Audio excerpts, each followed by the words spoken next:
skills than I think. Good morning. We're going to go ahead and get started. This meeting is called to order. Mrs. Werter, would you please call the roll? Chairman Everett Roy. Present. Board members Roland Barrera. Here. Sylvia Campos. Here. Eric Cantu is absent. Rudy Garza. Here. Paulette Guajardo is absent. Gil Hernandez. Here. Kaylin Paxson is absent. Mike Pesley. Here.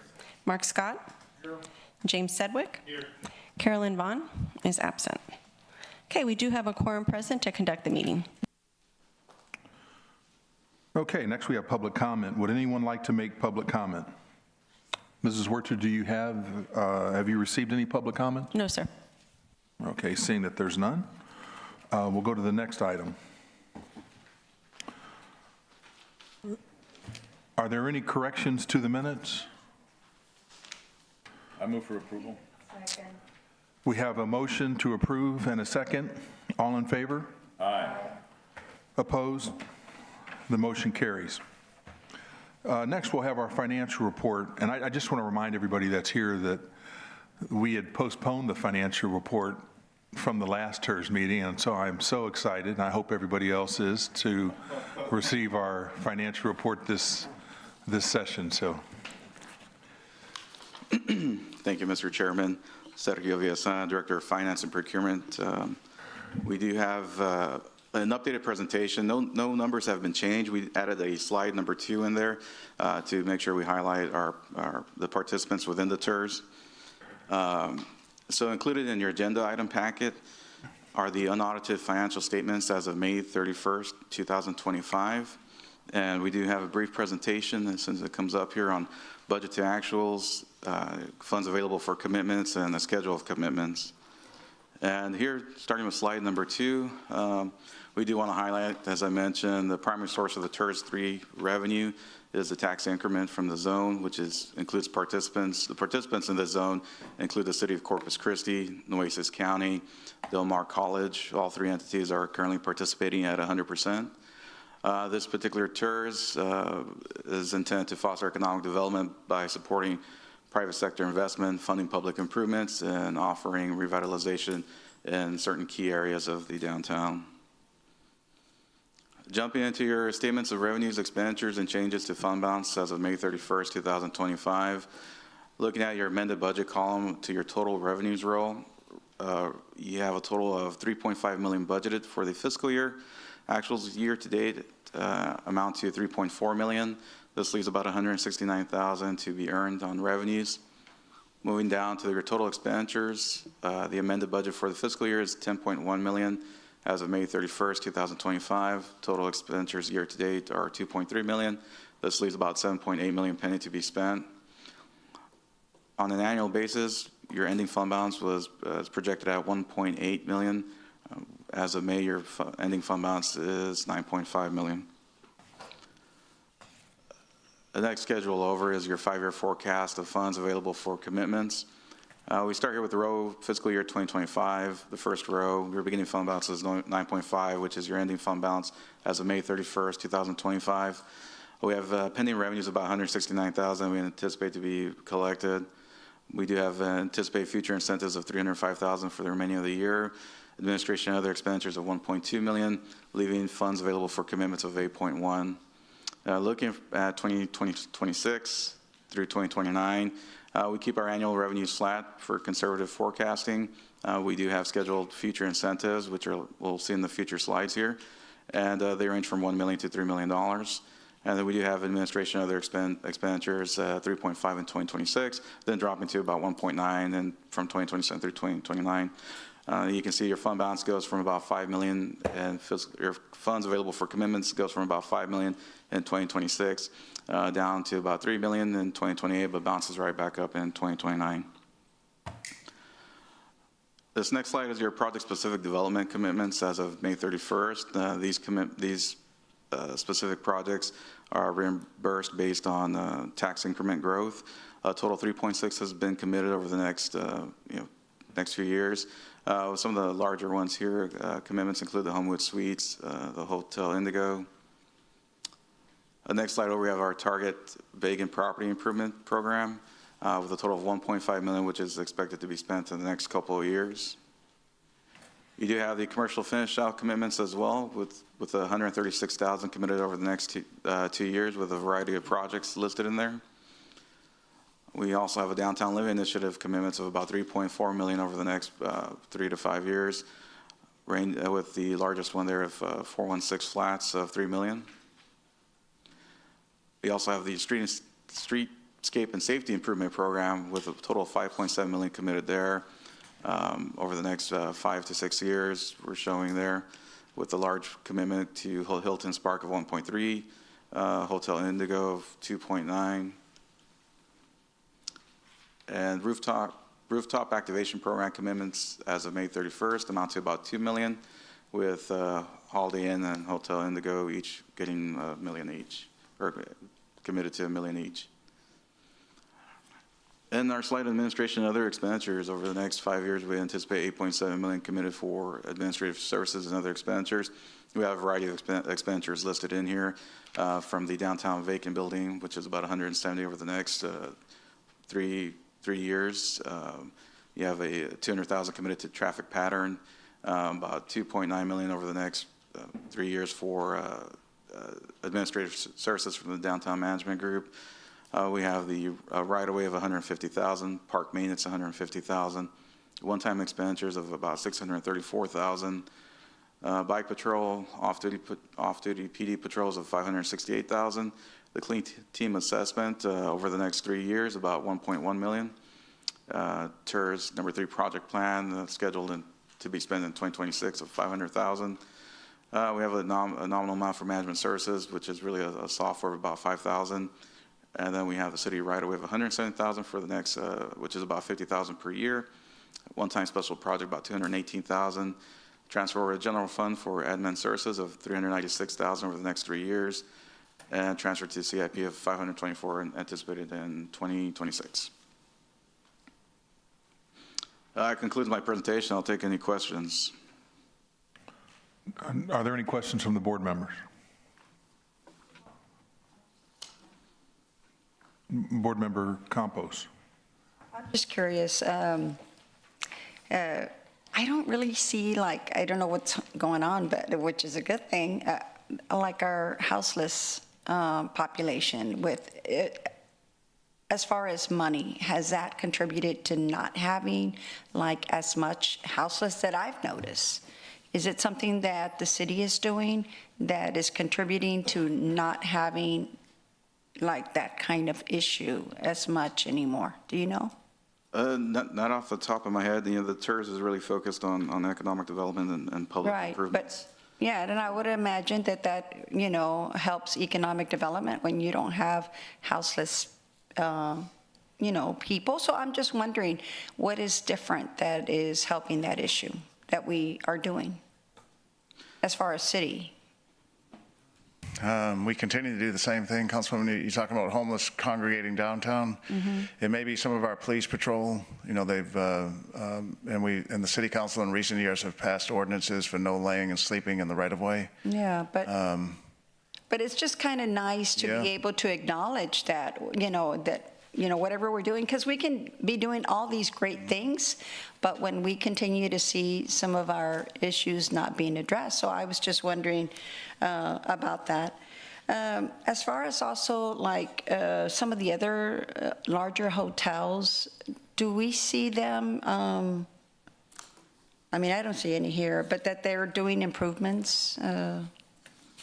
I see, you know, some of the other properties taking advantage of economic development, you know, opportunities. I'm just wondering, like the Omni or the Holiday Express, have they? You're talking about the hotels that aren't part of the program? Those are not part of the program? Right, no, I'm sorry, are you asking about? Yeah, I'm asking. Okay, maybe someone from the program who runs it can speak to that. Is there? Yeah. So your question is, has the Omni applied for incentive? Or the other holiday? They have not. And they could if they wanted to. They certainly would qualify, but they have not approached for incentives? You for know, it just, improvements? well, only because we have so many events that happen at those hotels, and I'm just curious why we don't know. Okay. All right. Thank you. Board Member Pustley. Yeah, thank you, Mr. Chairman. If I were homeless, I would probably move a little further north where it's cooler. I was going to offer up, and this is just a suggestion for our future tax reinvestment zone meetings. While I appreciate the staff's taking the time each meeting to read the financials to us, these are not complex financials. And I think it's about time we had a consent agenda item for our tax reinvestment zone meetings for things like our minutes and our financial report. And, you know, the staff's always been very good about if we have a question, we can call them before the meeting and get our questions answered. And if there's something specific that they want to bring to our attention on the financial reports, they can certainly bring that to our attention during the meeting. But I think on a go-forward basis, you know, like I said, while I appreciate the fact that they read these to us each time, again, these are not complex financials, and we certainly can handle that on our own. And if we have questions, we can pull it from the consent agenda item. Just a suggestion. Thank you. Okay. I don't know, do we know offhand, is there a requirement that we have to, I'm not sure. I can look it up. yes, I wonder if you could look that up and then Yes, just sir. get back with us. That'd be awesome. Okay. Thank you. Yes, sir. Mr. Board Member Garza.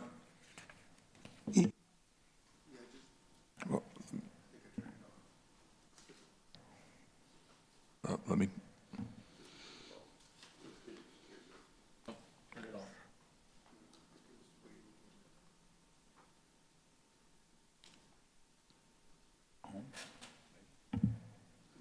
Going to come on. There it goes.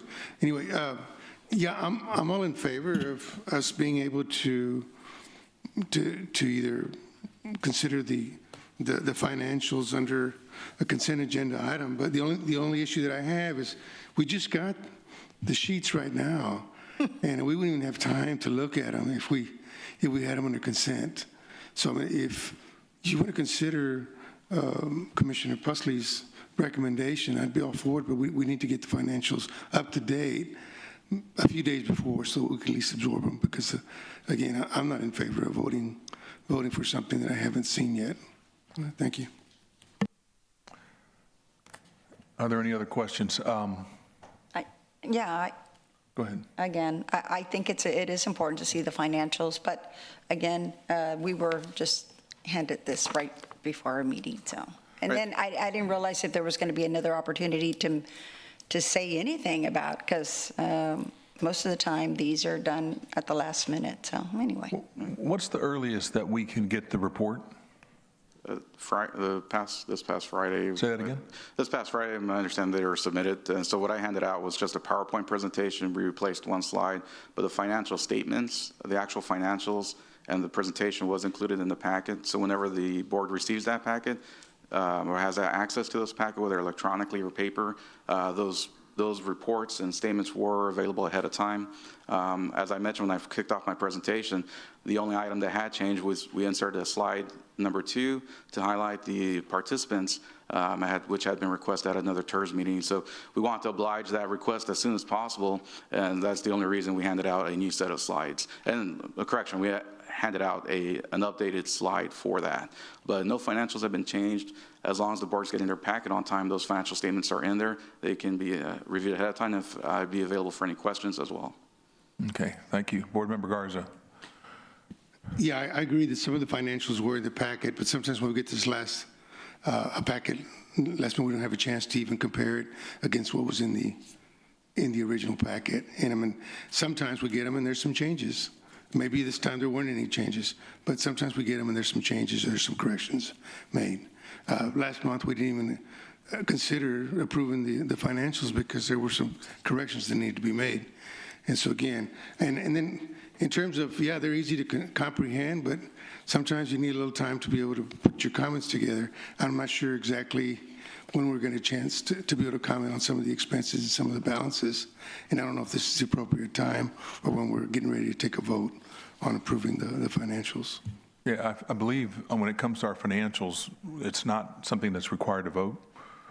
We ask questions, we do, and if we see something that's incorrect, like last session, we elected to postpone reading the financial report because of some updated information. But anyway, we'll certainly take that in consideration. Were we not going to vote on a budget this time? I know last time I thought we deferred voting on the budget until we got the financials. Well, we have a agenda item that's later on, in agenda number 5, that is going to be the operating budget, and that will be something that we'll vote on. All right, thank you, Mr. Chairman. All right, next let's go ahead to, I'm sorry, Board Member Hernandez.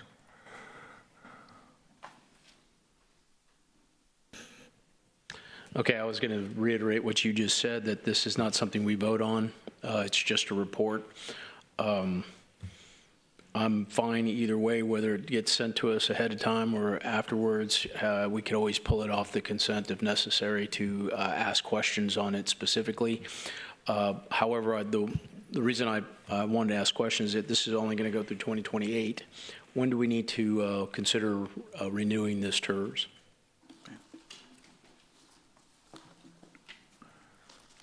So the plan is to bring to the board an extension, a request for an extension later on this year, but we want to get through the budget process first. So we want to adopt the budget, which is item number 5 today, and then at a later point, bring the request for extension. Okay, how long?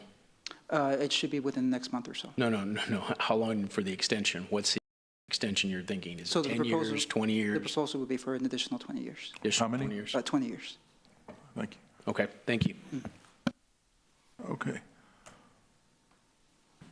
All right, seeing that we have no other questions, I'm sorry, Board Member Husley. Husley, yeah. Thank you, Mr. Chairman. Again, I just want to reiterate, this is, my suggestion was just an offer to help speed up the process of these meetings and get us on to, the important things that we all have for each day. And again, anytime we have a question, whether it's this board or any other boards we're served or elected to, we have the option of pulling it from the consent agenda item to ask questions. And as Board Member Garza said, I do appreciate receiving the financials in advance so that we do have an opportunity to review them. But my suggestion is just to help speed this process up. Thank you. Thank you.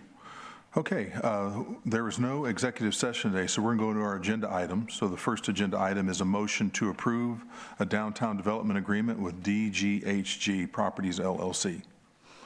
Good morning, Mr. Chairman, board members, and city staff. Arlene Medrano, Executive Director of the Downtown Management District. The item before you is a motion to approve a downtown development agreement with DGHG Properties, LLC for improvements to the property located at 419 Star Street for a total incentive amount not to exceed $118,649. The property name is Flanagan's Downtown, or Flanagan's /Graffitis Downtown. The property is located on the corner of Mesquite and Star Street, and the current owner, who is Michael Flores, who is here in the audience with us today, has been operating this downtown location since 2010. Michael, like other longtime downtown business owners, started his career at Water Street Oyster Bar when he was 18 years old during a hospitality program with Carroll High School. So Michael has a very long history in downtown, and he has been open at this location since 2010. His proposed renovation includes an expansion into the 12,000 square foot former Bajewel Event Center. Exterior improvements include new lighting, new doors and windows, signage and security cameras, awning repair, a fresh coat of paint and a mural, a wraparound mural, and landscaping. The total improvement costs are $671,298, and the streetscape, what qualifies for streetscape for this incentive, is $118,649. The subject property is there with the yellow star, and we highlighted some of the surrounding TIRZ projects. This is the current condition of the property, of the exterior of the property. There will be awning repairs, sidewalk repairs. You can see that it's quite dark there in the corner. This is an aerial view from a light survey that DMD conducted in 2023. The red circle indicates that dark spot. With the lighting, it will certainly help to light up that corner of Star and Mesquite. This is the project concept for the interior of the program. While we're not incenting that here today, we did want to share what the interior would look like. Mr. Flores is proposing a new pop-up brick and mortar amenity added to the second floor. It will be a space for chefs and brand creators to introduce their food and products, similar to Community Grocery around the corner there. These are some exterior renderings. So if you remember, this property was originally a jewelry store, and it had windows, and the Bay Jewel removed the windows, and so Mr. Flores will be adding windows back in and then moving the door to the corner there. I stand by for any questions. Seeing that there's no questions, Motion to approve. Second. we have a motion and a second. All in favor? Aye. Opposed? Motion carries. I just want to make one quick statement. You know, anytime, it's unfortunate when we have a vendor or someone that goes out of business or decides to stop operations. And when you're sitting there, especially as you're going through the downtown area, and you see those vacant buildings, it kind of makes you wonder, how are we doing it overall? So it's really nice to see somebody step up and take a portion of that and redo it to keep it so that it looks like we're continuing to go on and invest in downtown. So I appreciate that. How much space what's left over, is it going to be enough space? What type of, what's the remaining space that's not going to be utilized? Do you know offhand? Michael, so of the 12,000 square feet, or will it all be used for the project, for this particular project? Yes, ma'am, we'll be utilizing the entire square footage. Oh, really? Yes, sir. Excellent. Thank you. All right. Next, we have a motion to approve a downtown development agreement with Water Street Market for improvements to the property located at 306 North Chaparral. Good morning, Mr. Chairman, board members, and city staff. Arlene Medrano, Executive Director of Downtown Management District.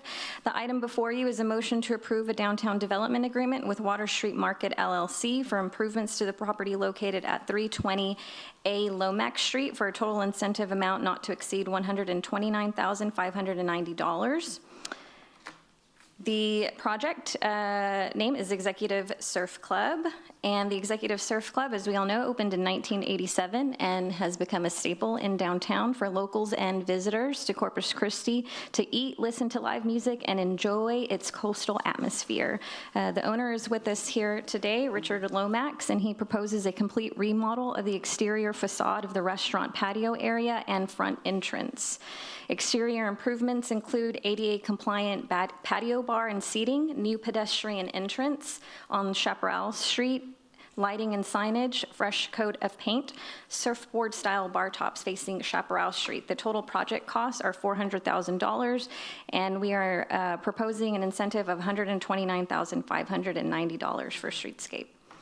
So you'll see the exterior there of Executive Surf Club and the property map. Here are images of the exterior and what you see from the patio when you are on Chaparral Street looking inside. Here's a project concept for the exterior facade of Executive Surf Club, as well as the patio. I stand by for any questions. I move for approval. Second. We have an approval and a second. All in favor? Aye. Up. I've got Mr. Board Member Hernandez. What is the percentage of the, that we're providing? It's 50% of the streetscape costs. Streetscape, so this is the 400,000 is just all for the streetscape? No, 400,000 is the total project costs, the streetscape, so it would be 129 times 2. Okay. So it's 260? Yes, sir. Roughly? Yes. We're covering 50% of Sorry, it. so total project cost is $259,180. Okay. And that's and that's our normal portion that we, that's Streetscape and 50% on safety. streetscape? Yes, sir. Okay, thank you. Board Member Pusley. Thank you, Mr. Chairman. Do we, when they do the exterior, and this goes back to our previous project we just approved as well, because I heard you mention that they were going to possibly put a mural on the building. Does that go through our normal sign approval process? Any signage that they do on these front scapes or not? I don't believe so, Councilman. Okay. Yeah. So, But I don't think Surf Club they're not doing a mural. It's signage. no, I'm talking about It's the, a muralist. It's Kaylee Glover is the muralist who will do the facade. Sir, can you speak in the microphone so we can catch you for the record? yeah. Come on up, Richard. Hey, board members, council members, and esteemed Mr. Pusley here. So it's Kaylee Glover is the muralist who's going to do all these hand-painted signage. It's going to be Executive Surf Club, burgers, beer, nachos, stuff like that. But if there's any process I need to go through, she's probably familiar with it as she does a bunch, but we'd be glad to do it. And then Mr. Hernandez, to speak to that project cost, there's some stuff that is not, I don't know if y'all have been to the Surf Club recently. The men's restroom is the worst thing I've ever done. We are addressing that quickly.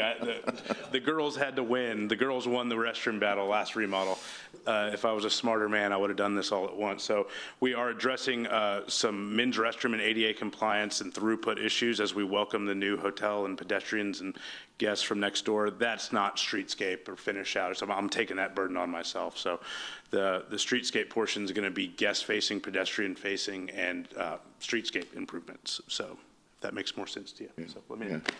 No, what I saw here was fine. I didn't know if they went through a process, but on the project before, the Flanagans, they also mentioned a mural. Have you seen the representation of what that's going to look like yet? No, sir. Okay. Will we see that? I'm sure we can. Okay. Thank you. I think it's always good that we look at that. So we have a whole set of murals in our downtown area. And as I expressed in a previous meeting, I think we've just about reached a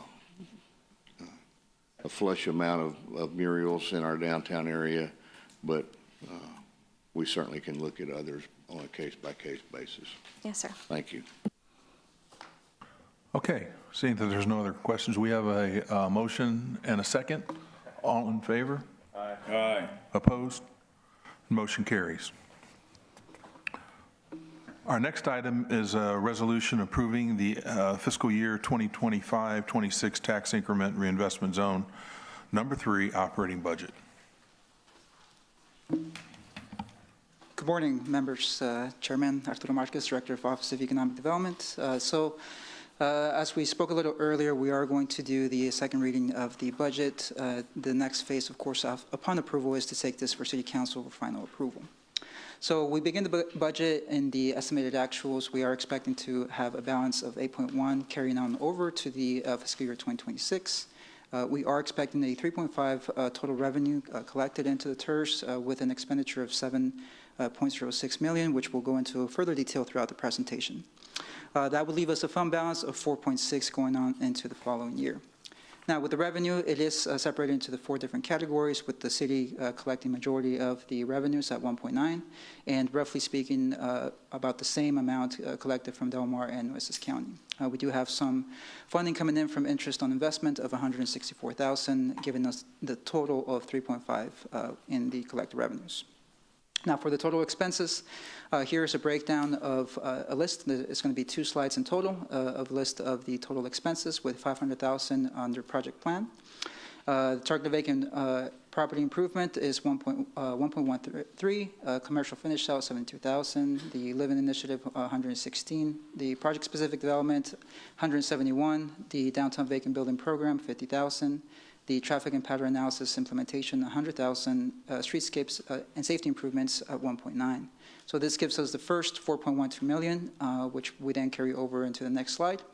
So the DMD contract is at 875. We'll go into further breakdown of that at a later slide. The TIRZ administration, this is your general fees, $5,000.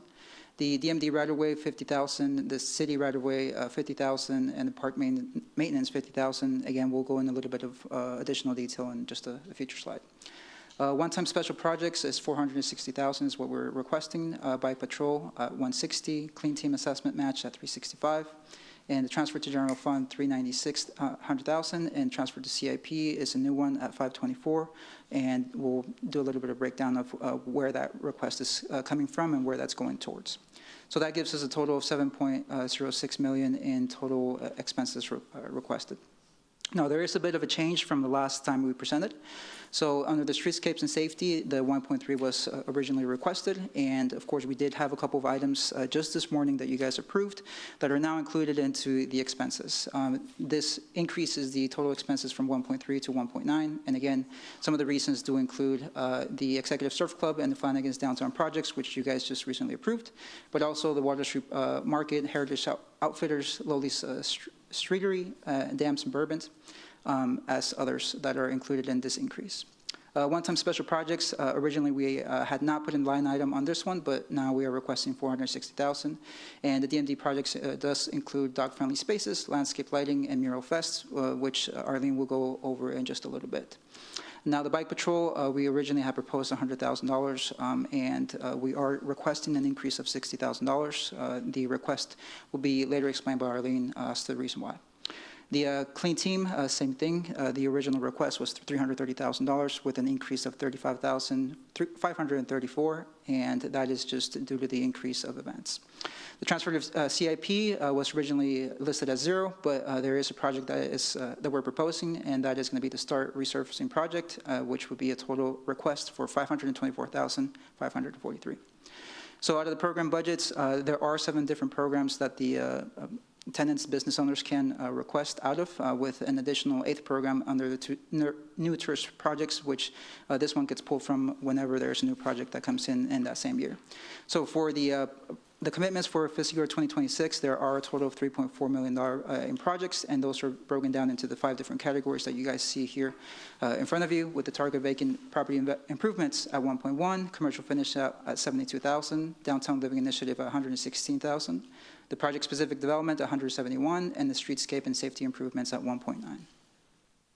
The project budget, now we have here the downtown building program, $50,000. We are requesting to have and maintain $50,000 available for such program. And the right-of-way, again, this will be inclusive in a later explanation that has to do with the bedlining of a park. With this one, I will pass it on to Arlene as she goes into a little bit further breakdown into the DMD management contract. Good morning, Arlene Medrano, Executive Director, Downtown Management District. We have our contract total, $875,000, remaining constant. I think this is maybe the 3rd or 4th fiscal year at $875,000.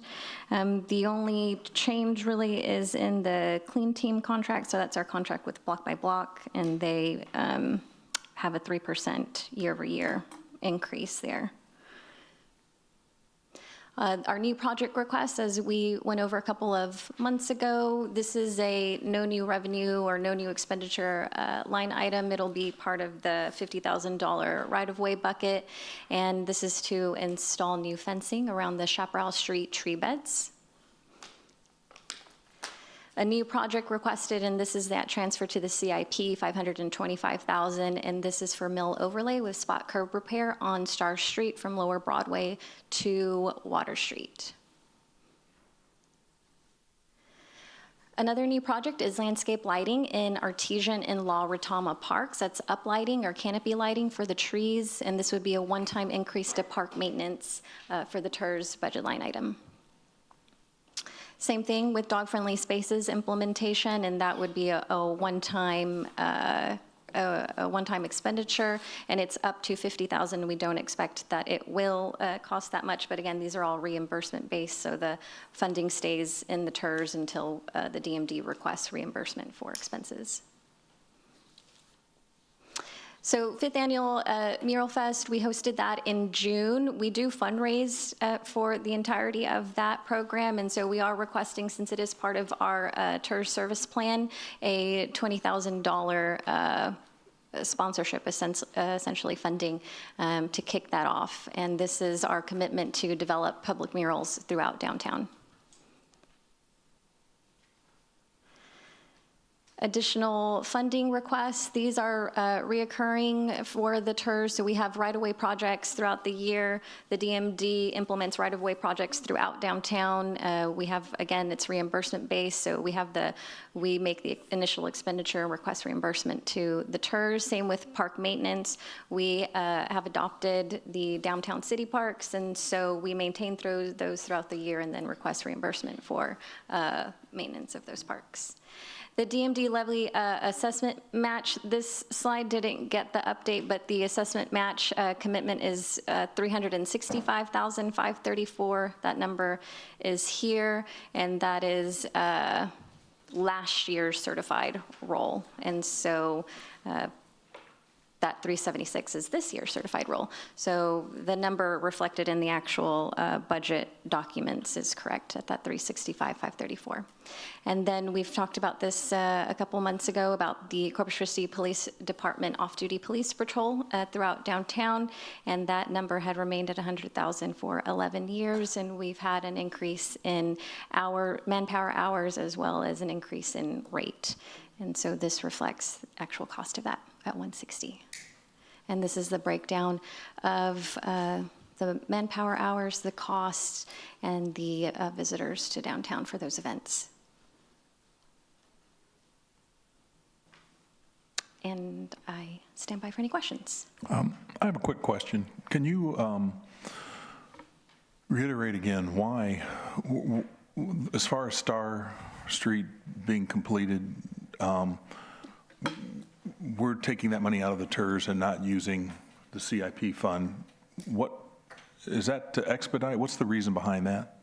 So it's so the TIRZ can support public improvements in the district, and I believe that using TIRZ funds does help to move the project along more quickly when you have a designated funding source. And so that is the intent with that $525,000. Peter, can you comment on that? Yeah, I would say that assessment is correct. Right now, our streets budget has a heavy focus on neighborhood streets. There are some commercial downtown streets as well in our bond program or in our wastewater infrastructure, CIP. So this is just one funding tool to help get these streets done quicker, essentially. We could probably get it done with street funds, but it would probably be in the latter part of the 5-year plan. So this just accelerates it up quicker. Okay. Mm-hmm. Thank you. We got quite a few people. Next, Board Member Pusley. Yeah.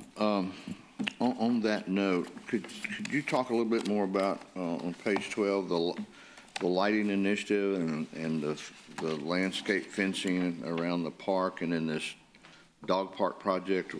Can you elaborate on that a little bit, please? Yes, sir. So I'll start with the tree project. That is for safety in our parks at night, and so adding additional lighting. We are going to reevaluate this. I was going to include it or talk about it in my DMD updates, but I'll mention it now. As part of the Bond 2018 lighting project, we did have significant increased lighting in La Retama Park. And so that is a recent development. They just finished that project, I think, last week. So it's unlikely that we would expend the full $50,000 in La Retama now that those new very bright lights are in place. So we would likely focus more so on Artesian Park to increase lighting in the parks for safety and aesthetics as well. Dog-friendly spaces is part of our placemaking initiative for downtown. As we increase residential housing in downtown, people in apartments do still have pets and dogs.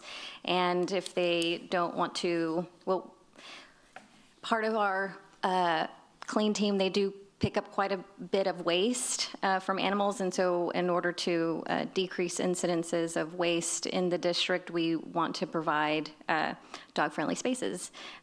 We added dog stations throughout downtown as well that has bags for people to use, and so we just want to continue down that path because there are quite a lot of pet lovers in downtown who would make use of dog-friendly spaces.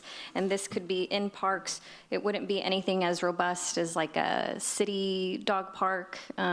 Those run in the hundreds of thousands of dollars, but these would just be spaces. And so the work would include the identification of a spot, the design of the spot or spots, and then the implementation of that.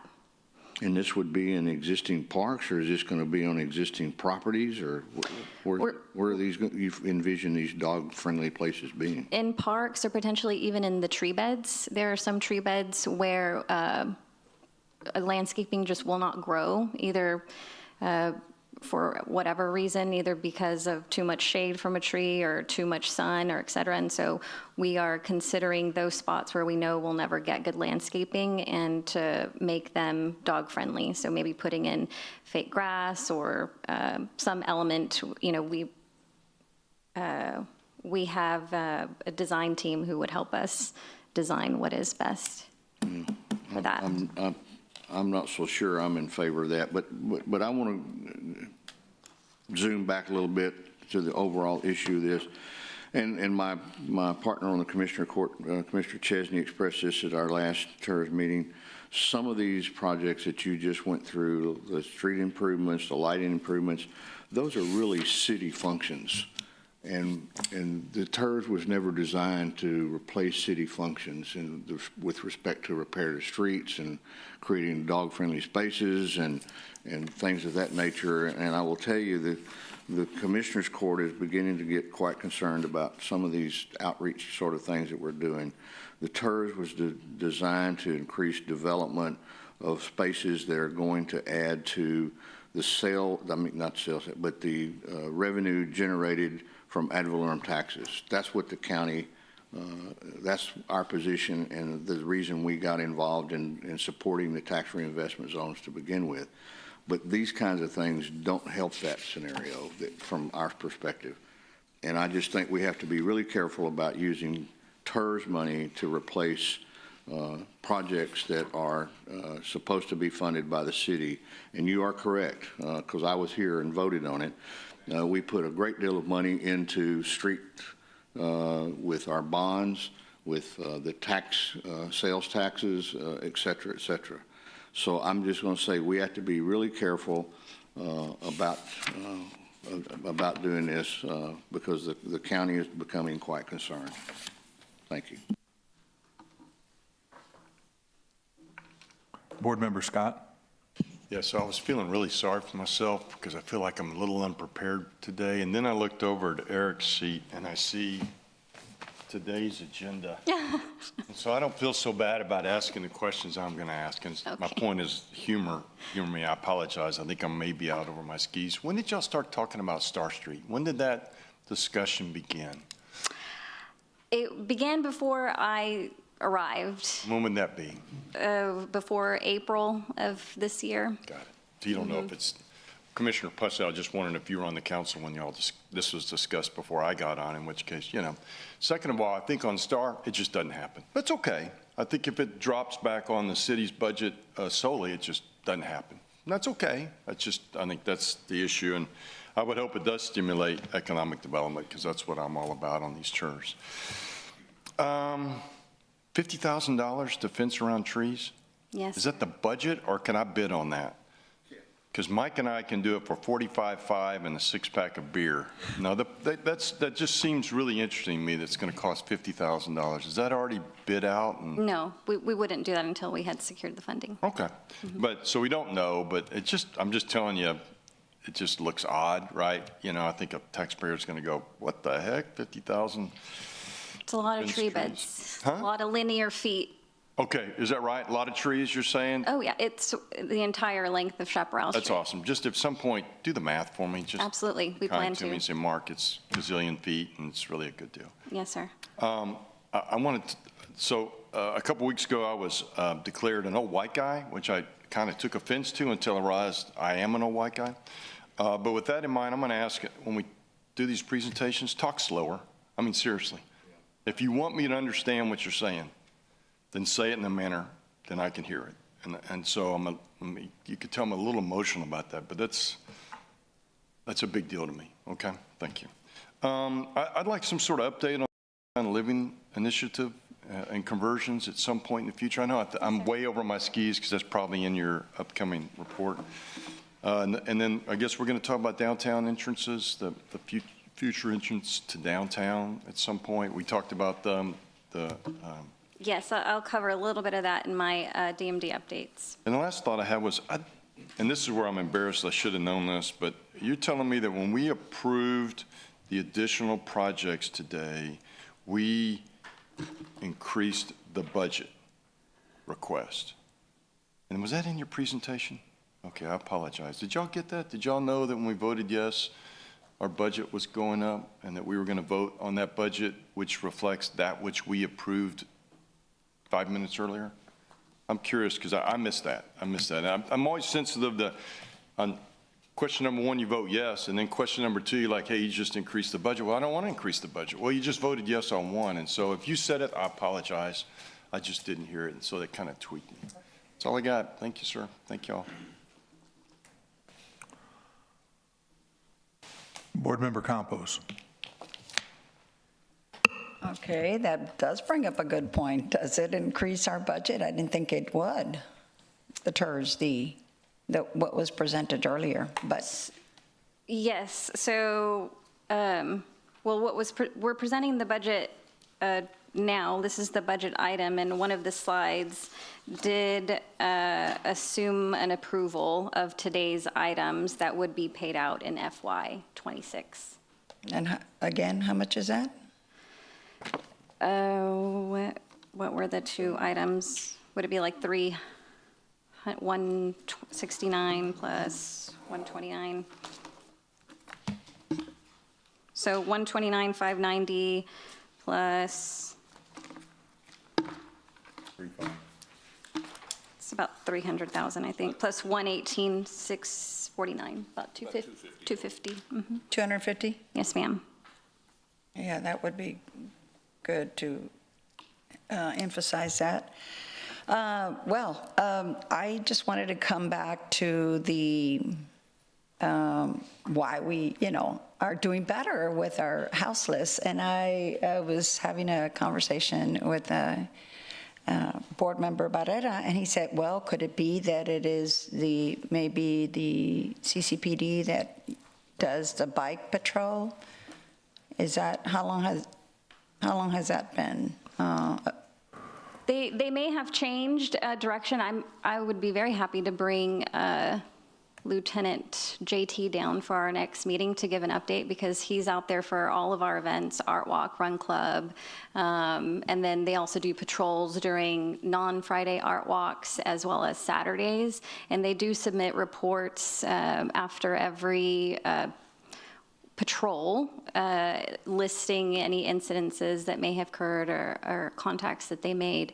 And we have kind of, I'm going to say increased patrol, but we've been a little bit more intentional here lately. And since I'm coming back now and, you're still getting the feel for things, I've been very intentional about reaching out to the HIP program, Homeless Initiatives Partnership, as well as CCPD, and getting contacts to make sure that we are doing outreach to appropriate parties.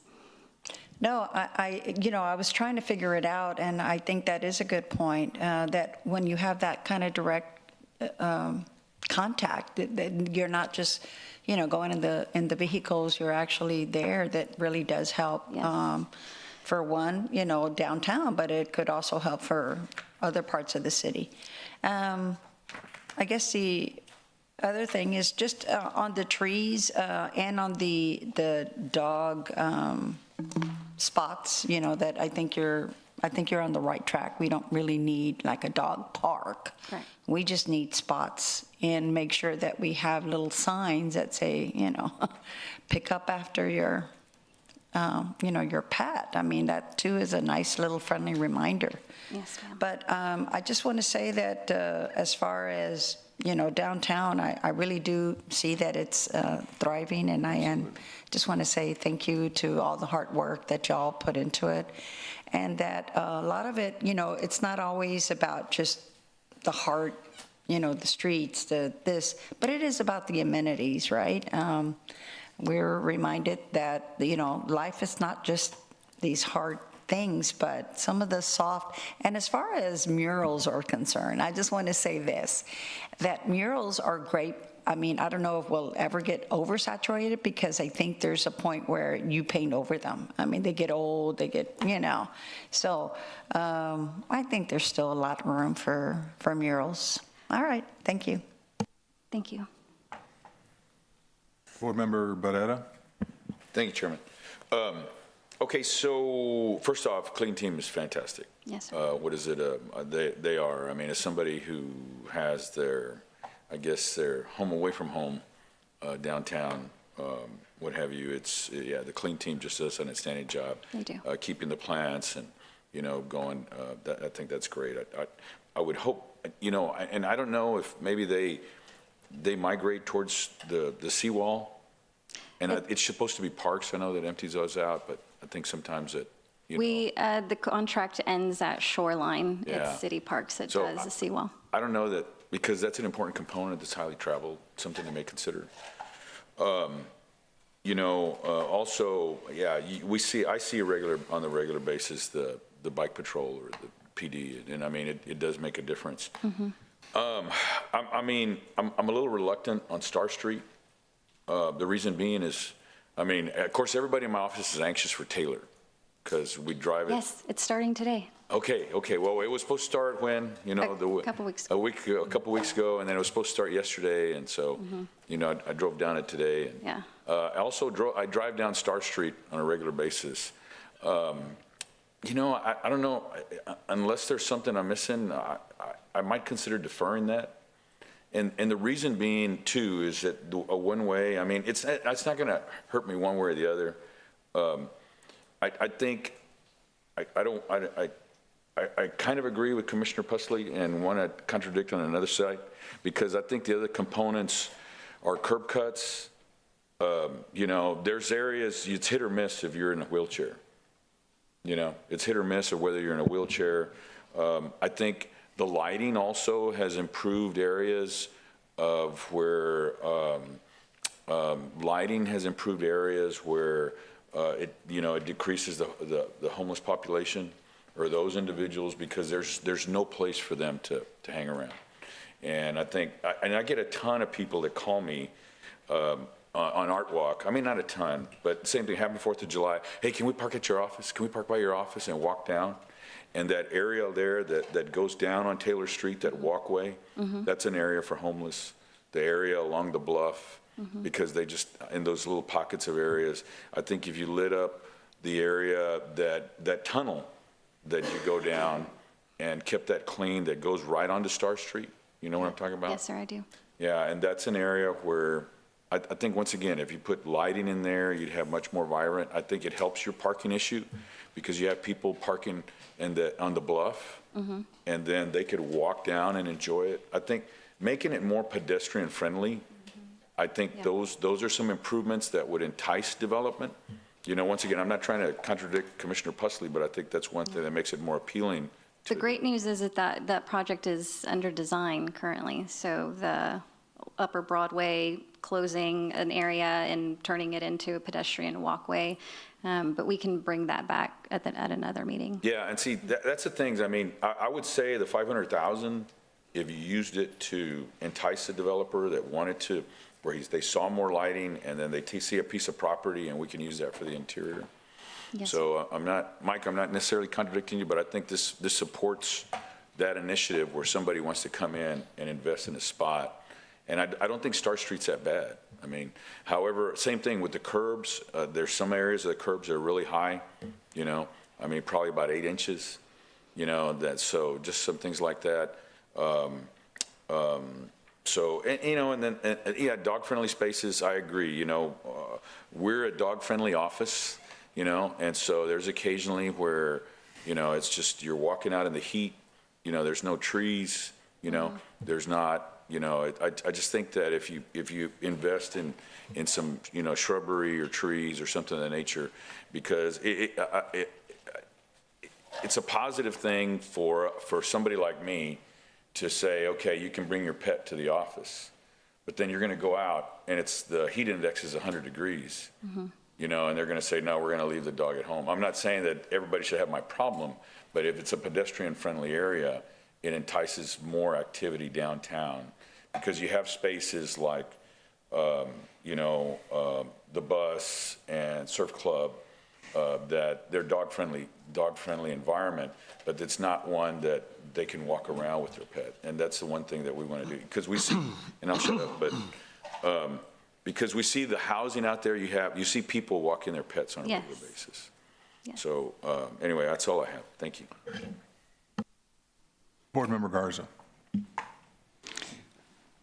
Thank you, Mr. Chair. I'm kind of like Mark.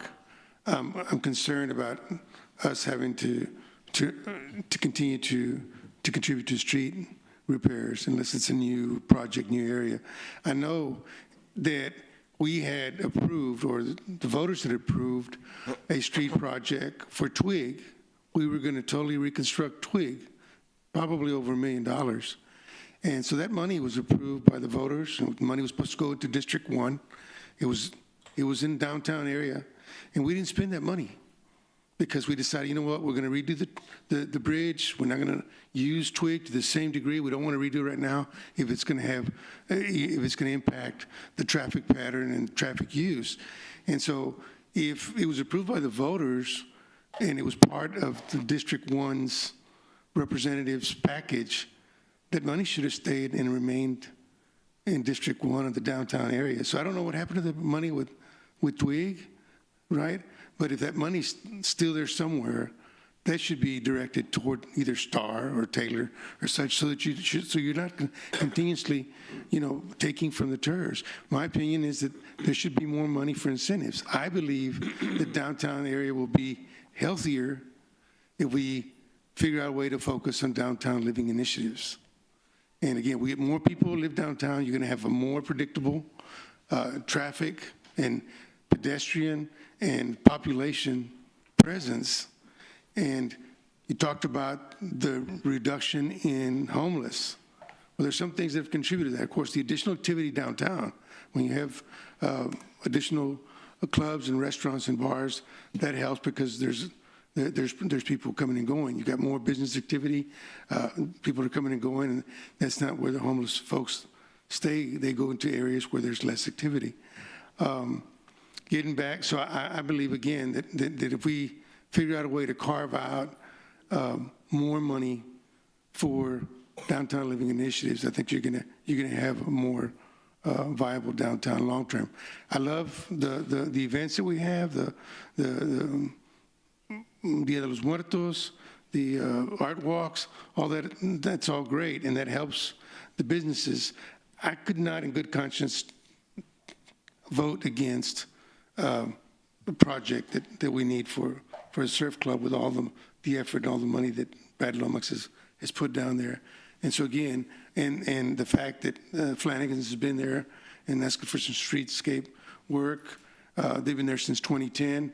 I mean, those are all good projects, but I think that we would be best served before you come up with a project plan.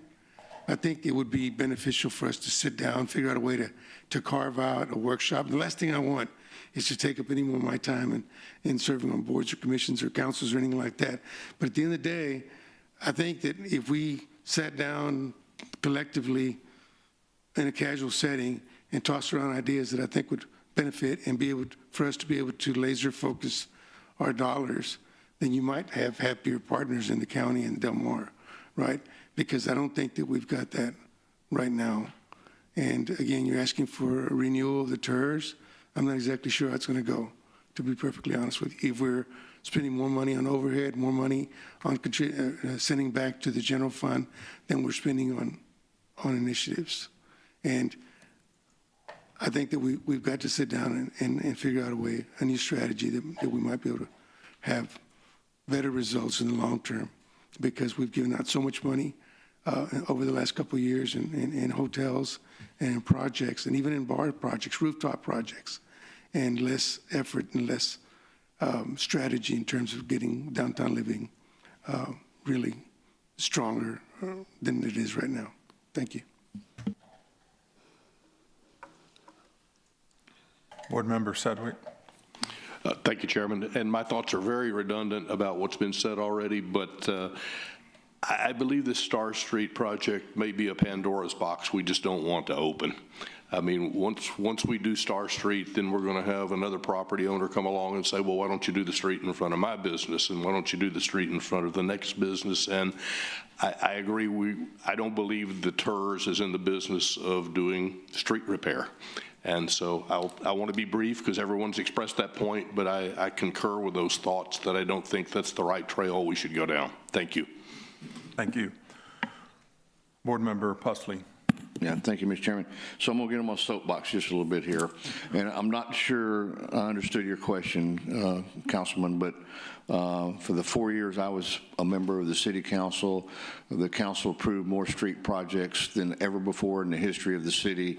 You started the Star Street conversation. It generally takes for a year, and I was going, hey, you started a year ago, now you don't like it, but you've answered. No, I mean, I voted for every one of those projects.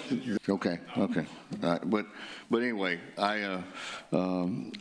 you know, the reason the county is a member of the Downtown Tax Reinvestment Zone is because when I was elected in 2009, I convinced Judge Neal, Betty Jean Longoria, and Chuck Caslis to join me in supporting that, when just a few months before that, the court had voted unanimously to not be a member of the downtown TIRZ.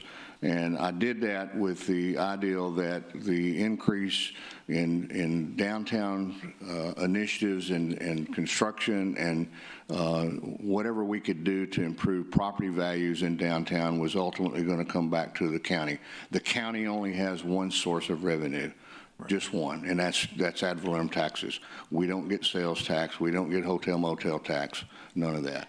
So I will just tell you that there is a clamoring on the Commissioners Court now about whether or not we should be participating in these projects if they are no longer supporting the growth in ad valorem tax bases.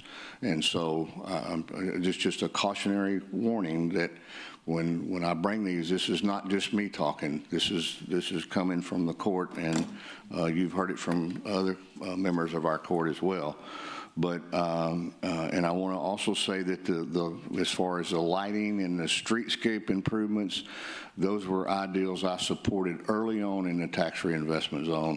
I have said numerous times as a council member and as a member of this board that the more lighting we have in downtown Corpus Christi, the better. And also the safety issues.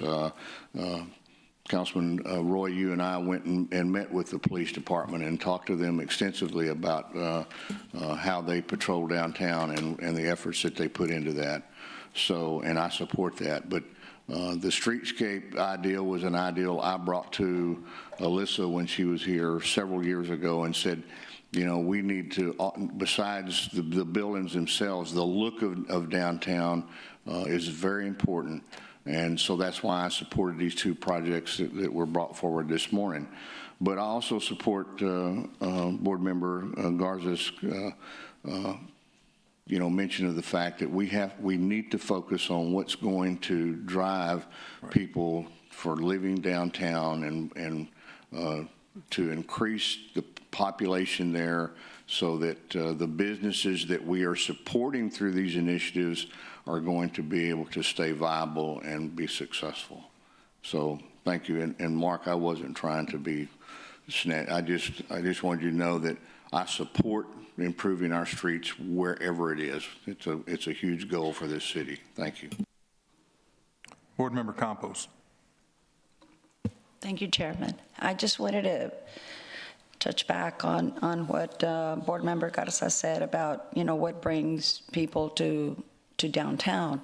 I know that one of the things, you know, some of the things are the festivals, you know, that we have, right? Which we have the Dia de los Muertos, but, and some other ones, of course. But I did hear about the St. Patrick's, that they didn't have it last year, and part of it, I believe, was the cost, the permitting cost that is associated from the city. Does any of that apply to any of the TIRZ, like whenever there is a festival that is being planned out? And I think that St. Patrick's has been going on for a couple of years, but they weren't able to do it last year. I'm just curious, how does that work with the permitting, with the... I don't want to speak on behalf of the city, but my understanding is that there's a program through Parks Recreation that the city can sponsor some events. Yeah, Councilwoman, I think it's more a function of the street closures. And so the city, whenever we close streets, we hire a third-party contractor to develop an engineering plan that's stamped for safety, and then there has to be barricades installed and then removed.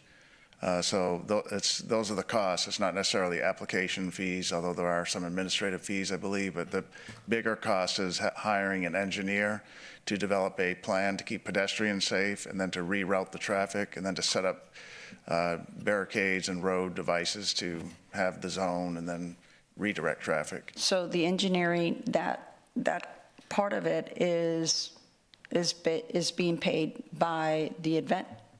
Yes. Yeah, and the city. So that's why it's so expensive. Right, it's paid. The city doesn't have those forces. We don't have. We have minor barricades, but we don't have enough to block off sections of street, and we don't have traffic engineers that do that evaluation. And so whenever there's an event, the sponsor generally pays for that. The city has a few events that we do sponsor and have funding budgeted in our budgets, but like the St. Patrick's Day event, I believe, was paid for by the TIRZ or the event organizer historically.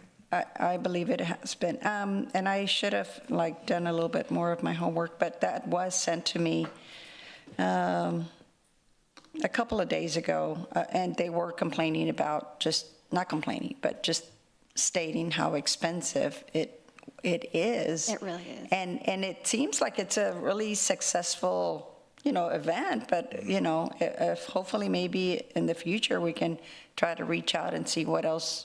I mean, I don't know how y'all work with them at all, but, I just would like to continue to see, just other events like this, festivals going on, because that's what you want in downtown. So again, thank you. Thank you for enlightening us. Okay, you're welcome. Appreciate it. Board Member Barrera. Here, I'm going to go back. Obviously, there's been a lot of consternation on Star Street, and my opinion is I don't think anybody wants to. I don't see you wanting to die on a hill for Star Street. So, because I don't think it's number one. I don't think it's that bad. Is it gonna? We're pulling that money out of fund balance. It's coming out of the budget, out of fund balance. You can remove it from the budget if you like. Man, we can put it in the future 5-year work plan for the general fund. Yeah, I would. I'd look at that. I'd even think that. Once again, it's somebody. And Rudy's here every day, obviously, and I know they walk down that area that I said that needs lighting. I know we do. I know sometimes. We had some visitor just the other day. They wanted to take a run, and we said, "Hey, watch that walkway down." Because that's an area where people congregate. And, these are visitors from out of town. Yeah. And so I just think that right now there's some reappropriation of something and put it in a longer plan. So if we move that out, if I made a motion to amend it to remove the Star Street, then it's just money that's in the fund balance, correct? Yeah, the money would stay in the TIRZ fund balance at that point. You can use it for future incentives, as you discussed. Yeah, I'd like to. So how would I do that, Rebecca? Or Gil?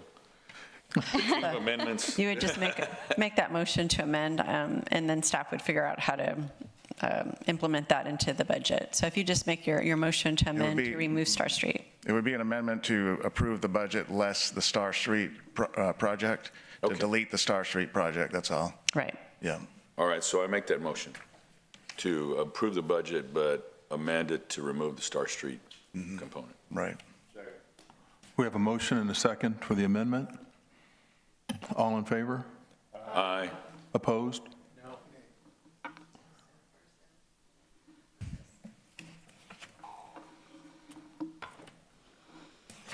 So now, do I move for the, And we need to approve the resolution as amended. so moved. Yes.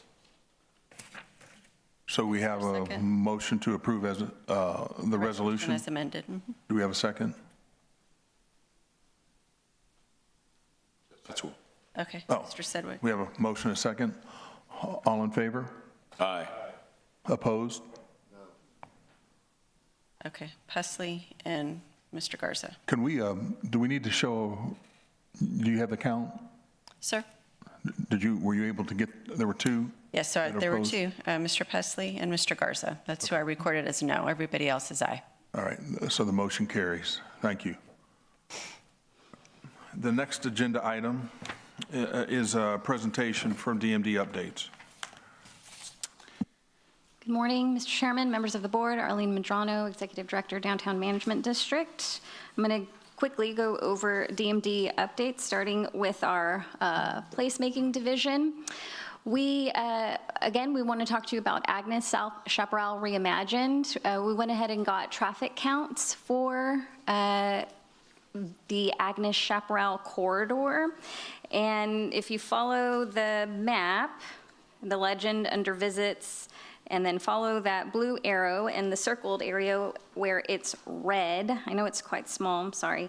But based on placer data, which uses cell phone information, we have from 1.5 million to 3 million visitors who are entering downtown via that corridor. And this was something that was predicted would happen, and as part of the Harbor Bridge, the redirection that is occurring as part of the Harbor Bridge project. And so the DMD is currently advocating and coordinating with city staff for the reconfiguration of the Chaparral-Kinney-Agnes intersection. We are currently working with city engineering to obtain a feasibility report. So that is the status of that project. The police department headquarter lighting project has essentially been canceled because we were informed that the building will is planned for a capital improvement in fiscal year 28. And so we didn't want to expend TIRZ funding for lighting on the exterior of that building if future facade or in the near future facade work would be done. And so we are working to try to use Bond 2018 downtown lighting improvement funds to install additional AEP light poles on the sidewalk outside the building or in general in that intersection. La Retama lighting improvements, I touched on those briefly, and you can see the before and after pictures, and it's just remarkable how much, I think we all know, LED lights are much brighter, and so it's very evident that this has significantly increased the lighting in La Retama parks and really throughout downtown, and so we're very excited for this improvement. That was a bond project approved back in 2018. And all 6 light poles have been replaced, so it looks fantastic. That is a map showing all of the lights that were replaced throughout downtown. Again, part of the 2018 lighting improvement project. So 324 lights have been replaced. So we will be doing another light audit. So getting a drone up in the air and taking pictures of downtown, because we can already tell. We've gone through one art walk with about half of the new lights. And so we're very excited for the August art walk. We'll see the completed project. So it'd be very bright. At the last meeting, someone asked about the new Harbor Bridge routes, and I bring these before you today, but also know that they might have already changed since we put together the presentation. But for the point in time where we gathered this information, this is what we have before you. So it is the routes to uptown, downtown from Portland, and then routes from downtown to Portland or crosstown. So I think board member Scott, you asked, how do you get to Portland from downtown? And that's that upper right-hand corner, and you come down I-37, and you have to make a hard right to get on the bridge to head towards Portland.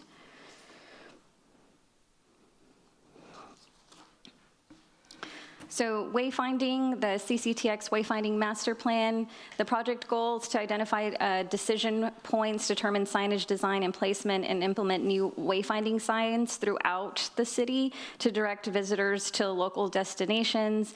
This is a rendering of what those could look like, and C District points of interest, Marina Arts District points of interest, and then the funding has been identified for the most part. So the status, it progressed from design to engineering at this point.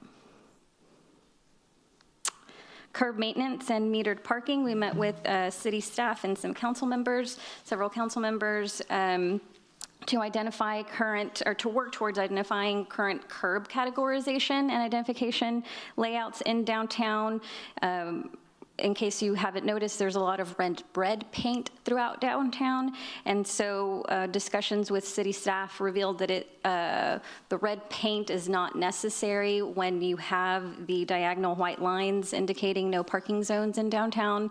So by eradicating the red paint, you eliminate the need to maintain and therefore decrease maintenance costs for that paint. And so we are working with city right-of-way management to identify solutions. They are getting bids for painting as well as bids for going ahead and eradicating some what we would consider excessive painting of right-of-way in downtown.